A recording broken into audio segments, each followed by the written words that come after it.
Assalamu alaikum wa rahmatullahi wa barakatuh. Dear students of 10th class, today our topic is word order. Words, word order यानी हम words को का इस्तेमाल कैसे करते हैं और एक सेंटेंस बना सकते हैं. वर्ड्स जो हैं they are put together in a certain order. This certain order, it helps us to make a sentence. The order of words in a two-element sentence, when there are only two elements in a sentence, it is the same, the order is same in all languages. Elements such as subject, verb, adjective, adverb, etc. when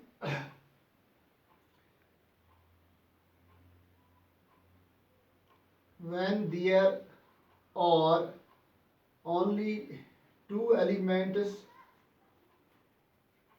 in a sentence, subject plus verb, it is applicable to all languages. But when there are three elements, or we can say four elements in a sentence, the order of the words varies. ये order जो है ये vary होता है from language to language. For example, the usual order of words in Hindi and Urdu is, जो usual order है words का हिंदी और उर्दू में वो है subject plus object plus verb. या एक और ऑर्डर भी इसमें बनता है उर्दू और हिंदी में, वो है subject plus complement plus verb. But in English it is, लेकिन इंग्लिश में ये ऑर्डर जो है वो ऐसे है. मिसाल के तौर पर हम एक सेंटेंस एक लिखते हैं, he knows English, he knows English. इसमें ये वर्ड ऑर्डर जो है ये ऐसे बनता है subject plus verb plus object. इसमें तीन एलिमेंट्स आ गए. एक आ गया सब्जेक्ट ही, नोज वर्ब और इंग्लिश ऑब्जेक्ट. ये एक ऑर्डर है इंग्लिश का word order, he knows English. या दूसरी एग्जाम्पल, ही स्पीक्स इंग्लिश. इसमें भी ये तीन वर्ड्स आ गए, ही स्पीक्स इंग्लिश. ही इसमें सब्जेक्ट है, स्पीक्स वर्ब है और इंग्लिश ऑब्जेक्ट है. Then there is another word order in English, that is subject plus verb plus complement. For example, milk is sweet or milk is white. इसमें milk subject है, is verb है और white जो है ये complement है. अगर हम इतना ही कहेंगे मिल्क इज, मिल्क है, इसकी कंप्लीट मीनिंग नहीं है, ये पूरी मीनिंग नहीं देता है जब तक ना हम इसमें ऐड करें और कोई वर्ड या ग्रुप वर्ड्स का. और जो इसके बाद वर्ड या वर्ड्स का ग्रुप हम इस्तेमाल करते हैं वर्ब के बाद, उसको कंप्लीमेंट कहते हैं। कंप्लीमेंट का मतलब है दैट कंप्लीट समथिंग, जो किसी को कंप्लीट करता है। जैसे अब आ गया इसमें सब्जेक्ट मिल्क, वर्ब इज और वाइट जो है ये कंप्लीमेंट है। इसी तरह एक और ऑर्डर जो है वर्ड ऑर्डर सेंटेंस बनाने का, वो है subject plus verb plus object plus object. मिसाल के तौर पर he gave me a pen, he gave me a pen, इसमें 4 एलिमेंट्स आ गए। ही गेव मी ए पेन, इसमें ही सब्जेक्ट है, गेव वर्ब है और मी जो है ये ऑब्जेक्ट है और ए पेन भी ऑब्जेक्ट है। जिस वक्त 2 ऑब्जेक्ट्स एक सेंटेंस में हूँ, हम एक को डायरेक्ट ऑब्जेक्ट और दूसरे को इनडायरेक्ट ऑब्जेक्ट कहते हैं। जैसे इसमें पर्सन जो होता है ये अमूमन इनडायरेक्ट ऑब्जेक्ट होता है। He gave me a pen, direct object इसमें ए पेन है। इसी तरह एक और ऑर्डर है वर्ड्स का, और भी बहुत सारे ऑर्डर्स हैं। एक और ऑर्डर में आपको बताता हूं यहाँ, subject plus verb plus object plus complement. मिसाल के तौर पर for example I saw her singing,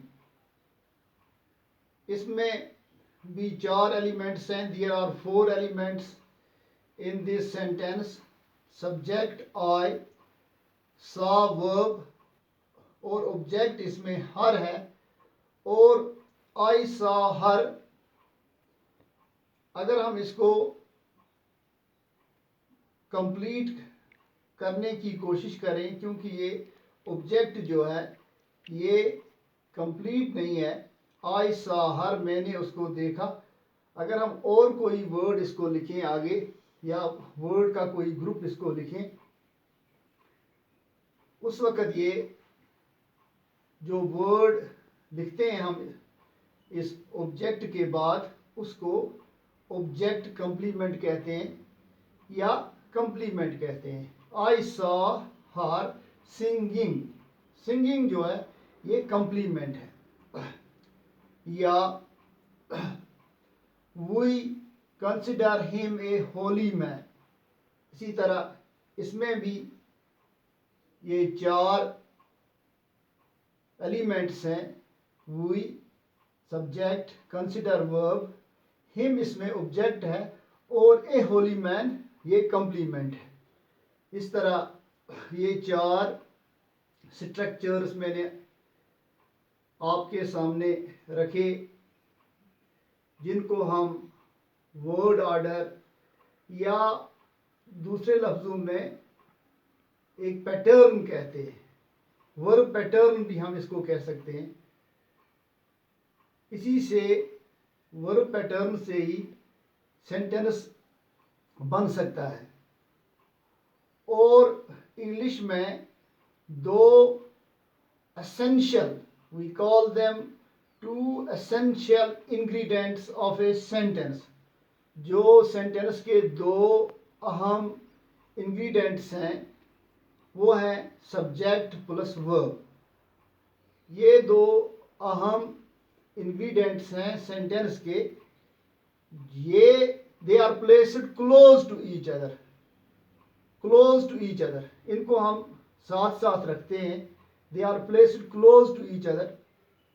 other elements जो हैं अदर एलिमेंट्स वो वर्ब के बाद होते हैं, वो वर्ब के बाद होते हैं। वो एलिमेंट्स का मतलब है, जैसे मैंने आपसे कहा सब्जेक्ट वर्ब, फिर वर्ब के बाद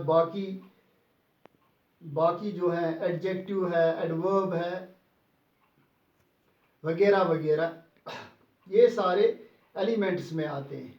दे are placed close to each other, वो हो गया सब्जेक्ट प्लस वर्ब। और बाकी एलिमेंट्स जो होते हैं they are placed after the verb. जिस वक्त हम ये बनाते हैं, ये वर्ड ऑर्डर सेंटेंस बनाते हैं, और इस सेंटेंस को हम एक और नाम दे सकते हैं कि सेंटेंस पैटर्न।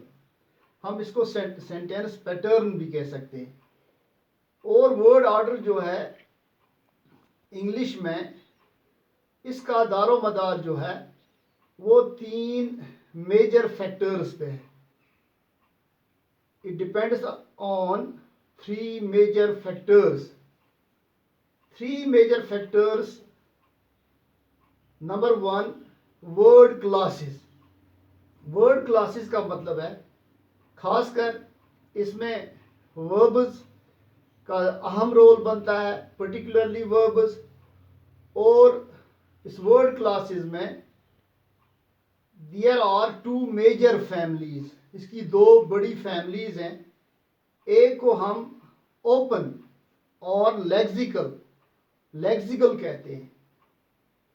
और ओपन जो है, ओपन वर्ड्स, उसमें नाउन आता है, उसमें वर्ब आता है, उसमें एडजेक्टिव आता है और उसमें एडवर्ब आता है। इसी तरह इसका जो दूसरा क्लास है उसको हम फंक्शन क्लासेस कहते हैं, या क्लोज्ड क्लास कहते हैं। और उसमें डिटरमाइनर आता है, उसमें पार्टिकल्स आते हैं, उसमें प्रीपोजिशंस आते हैं और बाकी वर्ड्स भी आते हैं। और ख़ासकर जो ये पार्टिकल्स हैं, जिस वक्त हम इन्फिनिटिव के पहले टू का इस्तेमाल करते हैं, क्योंकि इन्फिनिटिव के 2 टाइप्स हैं। एक हो गया बियर इन्फिनिटिव और दूसरा हो गया टू इन्फिनिटिव। जिस वक्त मैं कहूँगा I am going to play, और ये पार्टिकल, हम इसको पार्टिकल का नाम देते हैं।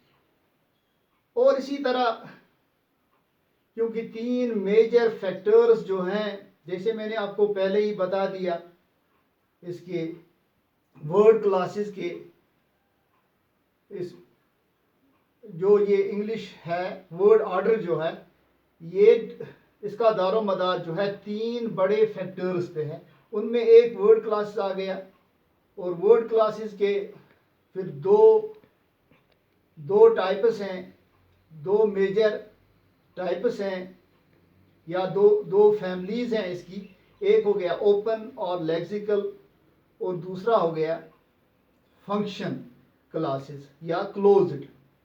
इसी तरह इसका एक और भी है, मैंने 3 आपको बताए कि 3 मेजर फैक्टर्स हैं। पहला फैक्टर जो है वो वर्ड क्लासेस है, और दूसरा फैक्टर जो है वो केस सिस्टम है। केस सिस्टम का मतलब है grammatical function of a noun और प्रोनाउन। जो प्रोनाउन या नाउन की ग्रामेटिकल फंक्शन क्या है। फॉर एग्जाम्पल, अगर हम ही से शुरू करें, ये 3 केसेस आते हैं इसमें, ही, हिम, हिज। और ही जो है ये सब्जेक्टिव केस है, और हिम जो है ये ऑब्जेक्टिव केस है, और हिज जो है ये पोजेसिव केस है। इस तरह ये 3 केसेस इसमें आते हैं केस सिस्टम में भी। और इसके बाद एक और फैक्टर एक है जो जिसका रोल बनता है इसमें, वो है स्टाइलिस्टिक डिवाइसेस। स्टाइलिस्टिक डिवाइसेस जो होते हैं, जैसे जो इनका काम क्या होता है सेंटेंस में, ये फोकस करते हैं किसी पे, या इम्फेसिस या इन्वर्शन जिसको हम कहेंगे। जैसे हम मेटाफर का इस्तेमाल करते हैं, एलिट्रेशन का इस्तेमाल करते हैं, एसोनेंस का इस्तेमाल करते हैं, या इसी तरह और भी बहुत सारी डिवाइसेस हैं जिनका इस्तेमाल इसमें होता है, उनको हम स्टाइलिस्टिक डिवाइसेस कहते हैं। इस तरह मुझे उम्मीद है कि आपको अब ये पता चल गया होगा कि ये वर्ड ऑर्डर जो है ये क्या होता है, हम इस सेंटेंस को कैसे तरतीब देते हैं और इसमें वर्ड्स का क्या रोल रहता है, कैसे हमारा सेंटेंस जो है वो मीनिंगफुल बन जाता है। आपको अब ये आज का टॉपिक पढ़ने से ये क्लियर होगा कि हम कैसे वर्ड्स को तरतीब दे सकते हैं और इस तरतीब से जो सेंटेंस है, हमारा सेंटेंस जो है वो मीनिंगफुल बन सकता है। शुक्रिया।